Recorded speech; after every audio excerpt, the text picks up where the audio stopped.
You know, traditionally, people look at oil-producing nations from their production, the reserves they hold, and the producibility, the revenue they make. These are the indices you generally see. But increasingly, it's becoming evident that all that is just one leg of it. To really be a great oil-producing nation, you've got to translate all that into value into your country. And that value is most exemplified by the jobs that you create, the facilities you have where your citizens can work in their country, learn about the activities in their country, transfer that knowledge to other activities they're doing within that country, create a platform for innovation and social well-being for the entire country. If you cannot translate that wealth on the ground into revenue and all of these, then you're not a great nation. And that is what is driving our policy. That's what is driving our implementation program, to try and begin to bring these things up so that it becomes more beneficial to the national economy. So that even though we have a very robust oil and gas industry, we translate these activities into the other sectors of the economy using capacities we've developed for the oil and gas industry. That's when we can start saying, yes, we're producing 2.4 million barrels a day. We are doing our maintenance of our vessels in Nigeria. We are carrying our crude oil. We are designing our structures. We are fabricating our facilities. We are taking valves, pumps, pipes from factories located in Nigeria. And Nigerian university students work in the oil industry. They learn how to drill on rigs operated and resident in the Nigerian oil industry. These are all the things that we see as things that can make a country truly great in oil and gas. We have looked at the ownership, not ownership for the prestige of owning, but ownership to give you the latitude to do things that are beneficial to your country. We've looked at the upgrade of existing yards. The policy has already created a framework, but it's one thing to make law. The real challenge is having the capacity to implement the provisions of that act. And the truth is that for so many years we've not built anything in terms of capacity. So that's presented its own challenges. However, we have used the instrumentality of this law and the commitment of the government to encourage investors that once you put a facility in Nigeria and the industry certifies it as having the required quality, you will get work placed in that yard.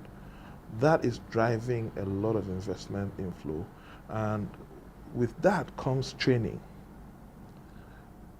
It's been clearly demonstrated that if you train people and you do not give them hands-on opportunities, that theoretical training does not reside in the labs. Therefore, all these things are coming together. Ownership of assets, performing more work in the country, training Nigerians and certifying Nigerians, and doing a little bit more to make sure that their training results in employment. Those three things are quite instructive in our work. The maritime industry in Nigeria is linked inexorably to the oil and gas industry. Without one, the other will not work.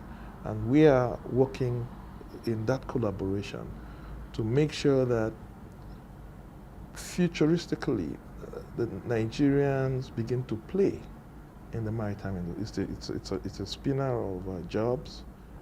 It's a central activity, and many of the communities associated with the Niger Delta, the oil-producing areas, are water-based. So they are quite comfortable doing work around the marine environment. They can do underwater welding, diving support, all those kind of associated things with the riverine communities. And we have been lacking in providing opportunities for the lads from that area. All that is being looked at.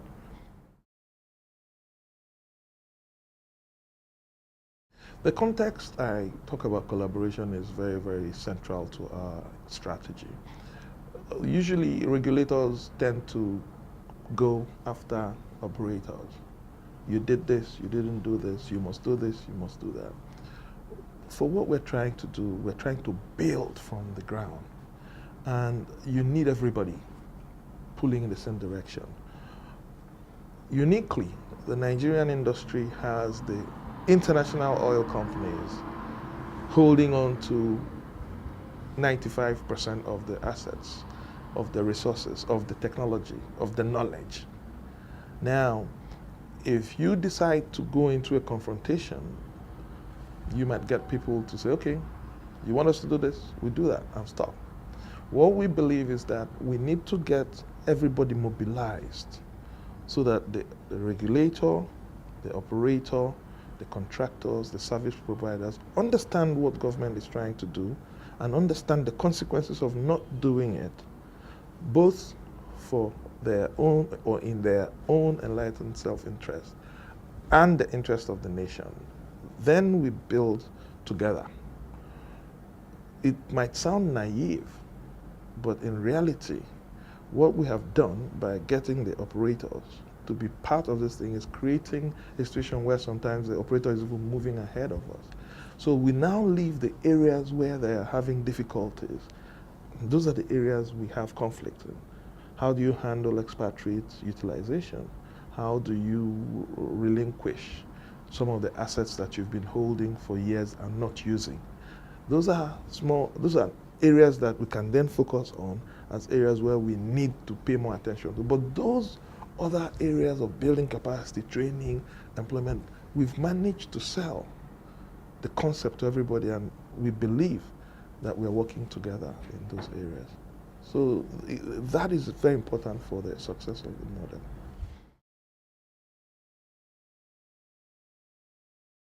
Results. We want to start measuring the results. We want to start building on our successes. I'm looking at a 2013 zone where I'm able to say that in this yard we have this 1,000 new employees. In this shipyard, 20 marine vessels have been maintained here. I'm looking at a new industry where for the 2013 crude oil lifting, a tanker with Nigerians owning 25% equity carries Nigerian crude. It was in 2010, 2011 that we celebrated the first made in Nigerian pipeline being laid in the riverbed of a Nigerian oil field. So these are things that I can see. It's reality to me, and we will work to make sure that these things happen. When you start seeing that, you start seeing the Nigerian-owned E&P companies taking in more operator roles, beginning to build smaller refineries, taking decisions on what happens in the oil and gas industry from a position of knowledge. These are all things that are driven from a comprehensive program like the Nigerian Content thing. It's addressing the mindset, and I like to repeat this. The Nigerian content policy has been a subject for debate, for discussions, for experimenting. We have to take this to become a cultural imperative rather than a topic for discussion or a requirement of the law. We have succeeded when an operator, an engineer working for a service provider, goes to work in the morning and takes it for granted that all the actions he's going to take will be relying on Nigerian resources. In other words, it becomes second nature. Just the way any operator in the oil and gas industry knows that you can't mess with safety or with the environment. That is the direction, and that is the aspiration that we have. Once we do that, you'll begin to see that it becomes a cultural imperative where the telecom engineer who wants to set up a station knows that those guys that build a platform for an oil company can build a tower. Same thing for an agricultural company. You're trying to set up a storage facility for grains. You don't want to go import it because right next to your farm there is a yard that had done pressure vessels and done storage tanks for the oil industry. There's transferability of these capabilities. So we are using this program not just to drive development in the oil and gas industry, but to create the capacities that every aspect of the country's economy can tap into.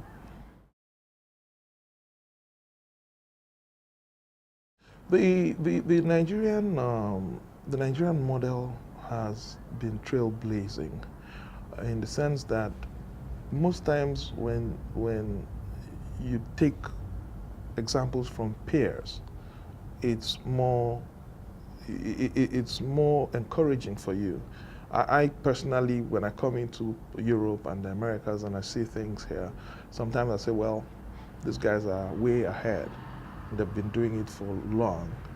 When I go to Malaysia, for instance, and I see transformation, it makes me know that immediately I can copy this. It's within my reach. These guys, we started at the same time. So it's very easy for Ghana, Equatorial Guinea, Angola, Cameroon, to look at our law, see the way we've done it, and see that the heavens haven't fallen, and say, okay, if it can happen in Nigeria, we can also do it. And that's the experience we have. A lot of the other regional peers are taking steps similar to the steps we're taking, and we're quite happy to be leading in that direction.